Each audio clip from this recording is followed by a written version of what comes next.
Hi everyone, welcome. What we have here is my Vermibag Mini, a 405-day-old system, last checked in on 15 days ago. And it's got red wiggler worms living in it. You can also see a good many springtails that occupy this piece of plastic covering. All those little white specks are all springtails.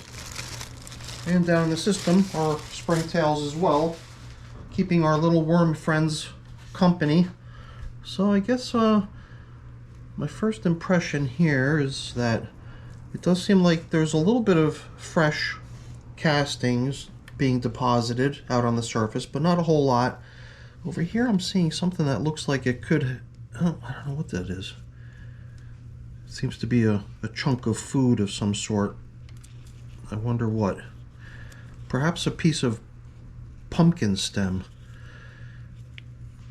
Because there was a point in time when this system was loaded up with a good many pumpkin stems, and over time they've all shattered into little bits, except for the one granddaddy of all the pumpkin stems that went in once upon a time, all at the same time, given to these worms when they still occupied their previous home. So 405 days ago they were removed from my yellow buckets and placed into this bag here. And they weren't just the worms placed in here either.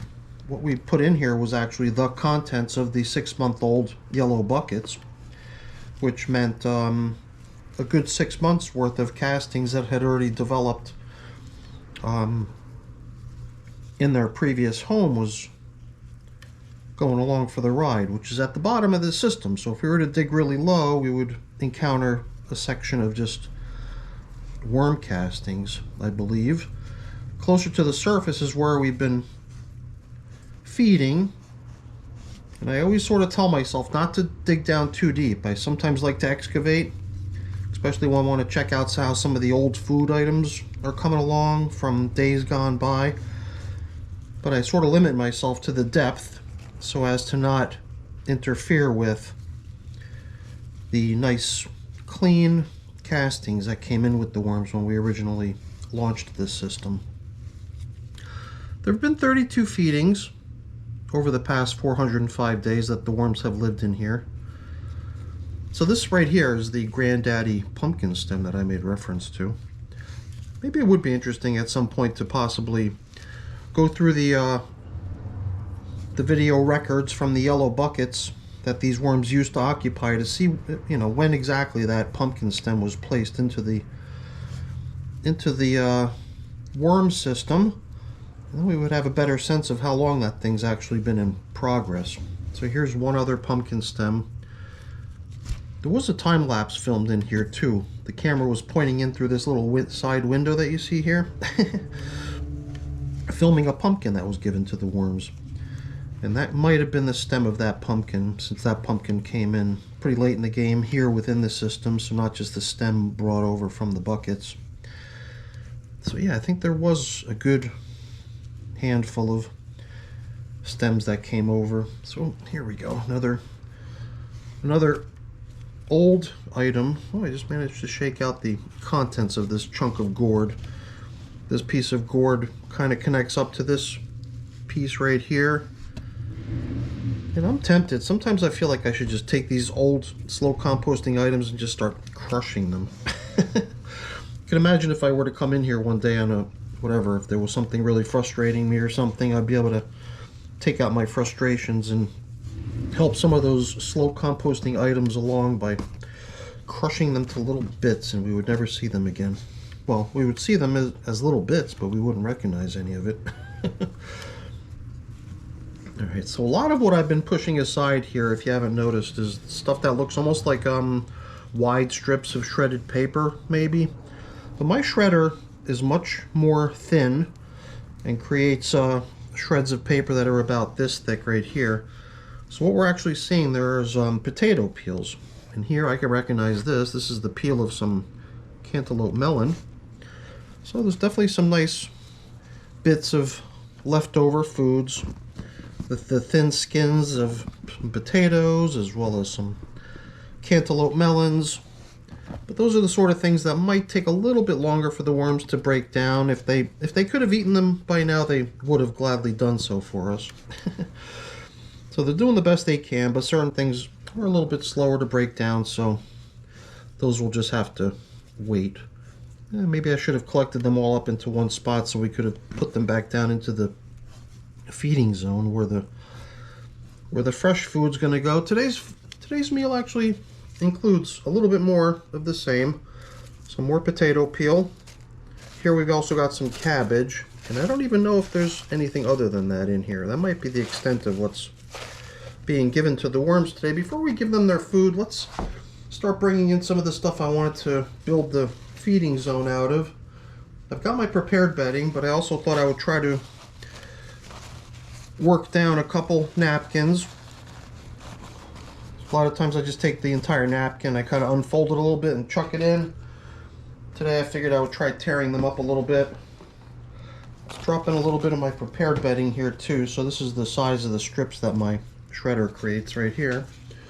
And then in can go this fairly generous portion. I guess maybe the reason I felt like I wanted to be a little bit generous today is because I just saw what was added last time.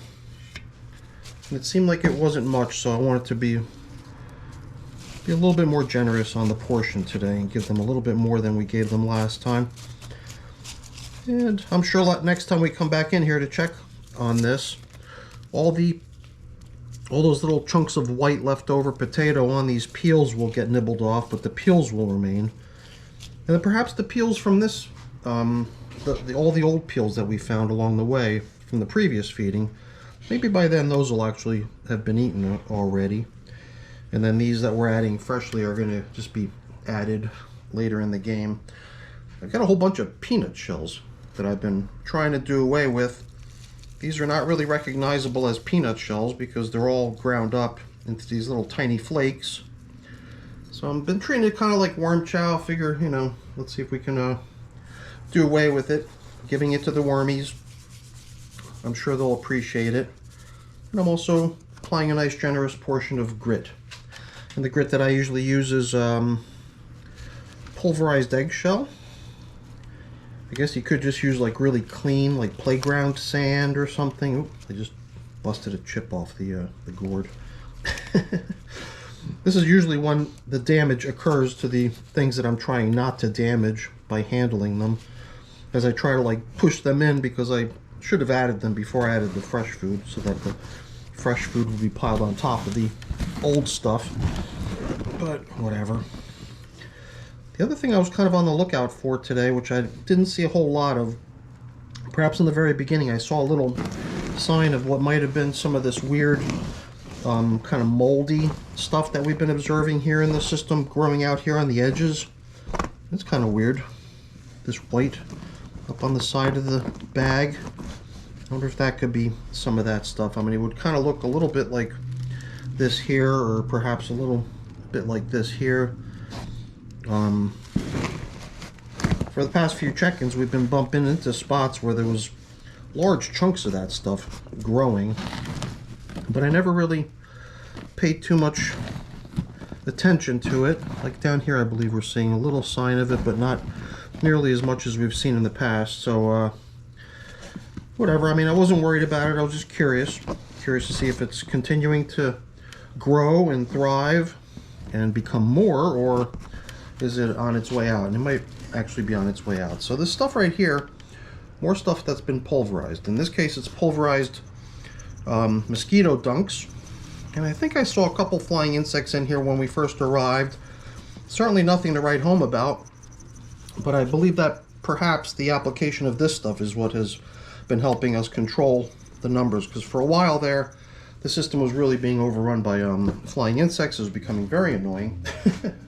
So I think we finally have a solution for it. And, I forgot to apply these last couple pieces of paper. Since the plastic covering is going back on, perhaps that paper can actually sit there as sort of a top covering. It'll get damp from the recirculating moisture beneath the plastic, and hopefully the worms will take a shine to that stuff and nibble away on it a little bit.